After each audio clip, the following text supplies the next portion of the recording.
Marhaba. Right now we're going to talk about derived Arabic verb pattern 9. 4 and 9, or what we would call in Arabic wazn if'alla.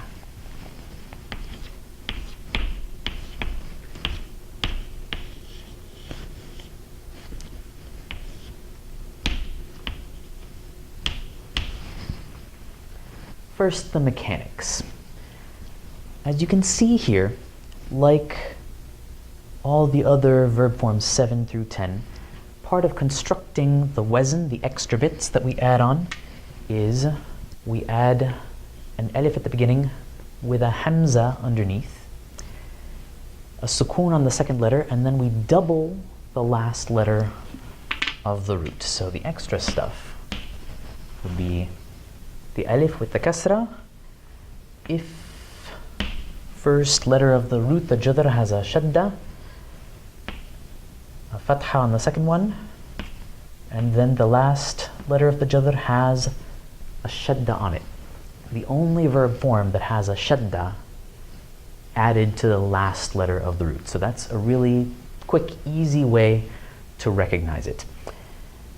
Form 9, wazn if'alla, is uniquely the verb of what we call in Arabic al-alwan wal-ahat.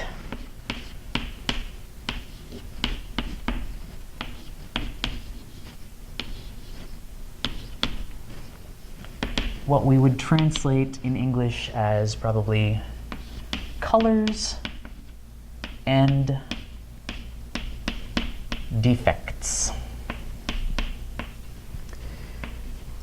If you know your colors in Arabic, you probably know that some of them have their own wazn, their own pattern, that is the wazn af'al. So we get color names like abyad, white, or akhdar, green, ahmar, for red, or asfar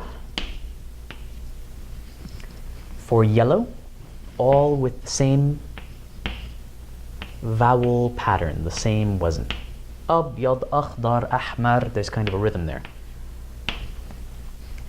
And form 9 is the verb pattern that we can use to turn any of these into a verb, meaning to be or become X color.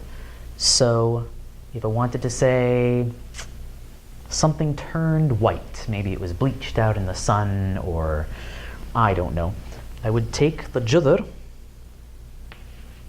ba, ya, dad, and put it into this pattern, and I would wind up with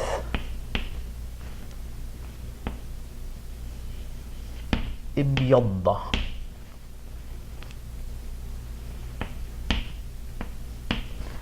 Or someone or something turns red. This is one you might actually see. Someone's face turns red with embarrassment, with a blush, or from anger. You could say that their face turned red. Ihmarra wajhu.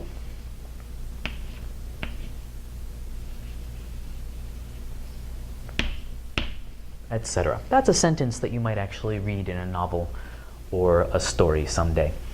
Form 9 is really exceedingly rare. I've been studying Arabic for a long time, and I've been trying to expose myself to as much material as I can, and the only times I've really seen Form 9 in action have been with ihmarra, for people's faces turning red, or also isfarra,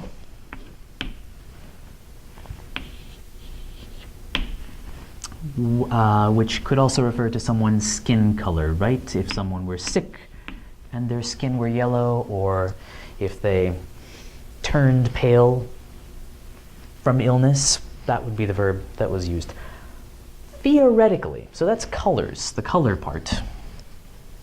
All of the colors from wazn af'al can be turned into a verb, theoretically.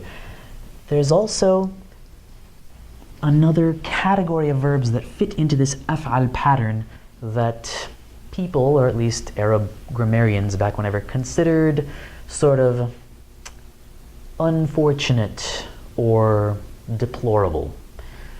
Things like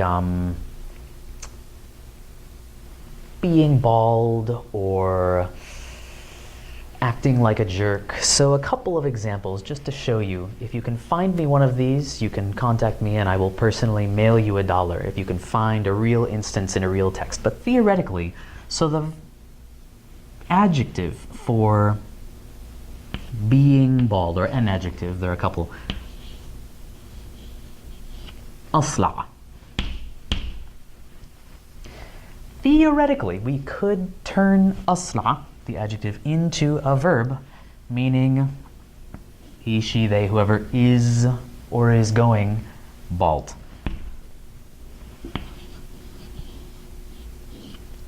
Asla. Or we could conjugate it in the present tense. We could say he's going bald right now. Yasla. Never seen it done, but potentially.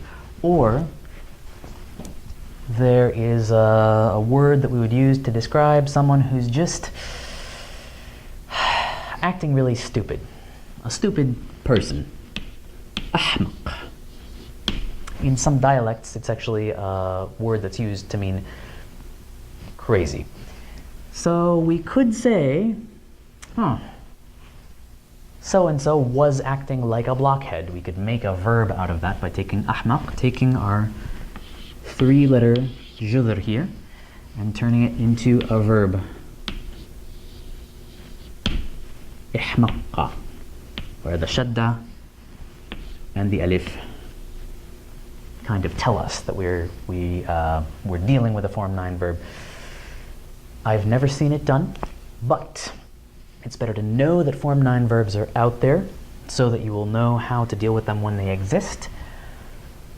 Knowledge is power.